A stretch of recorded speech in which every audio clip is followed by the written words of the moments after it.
kjo motra ankohet për burrin e vet, i cili nuk do me lon me shku me bujt kjo te familja vet, te prindët, te vllaznia, te motrat, me çfarë preteksti, me çfarë arsye thot, ma je martu.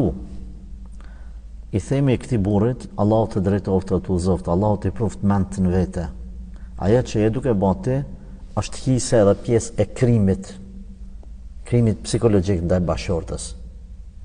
Kur e ke marrë, ti nuk ke nënshkru marrëveshja kur mos më shku te baba te nana. Edhe kuptohet një rregull i pashkruar, pa pas nevojë me shkruar, që ajo duhet me shku te prindët e saj.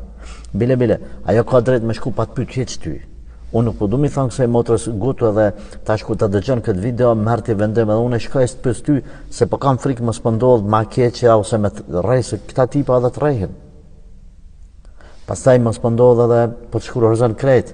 Gjojni me sa fetarisht ti ki drejt. Po ai është person që nuk nalet te kufit e vet, domani te kalon, po kam frikë mos pi te kalon edhe në këtë rast. Por ajo që është e bon është krim. Ti ki drejt me shku te prindët tu pa pyet ato fare. Normal, jo me të vruj do sa ne ka kufit e vet. Mirë po, tash je martu në rregull, nëse ti shkon në Gjermani me punu ose në Evropë dikun, si burri është fjala. Kur po vish te prindët tu apo të pëlqen apo të janë mirë, hajt ke shku tash ti mos hajde më te prindët tu. Çka është një jetë logjik? Allahu të zoft.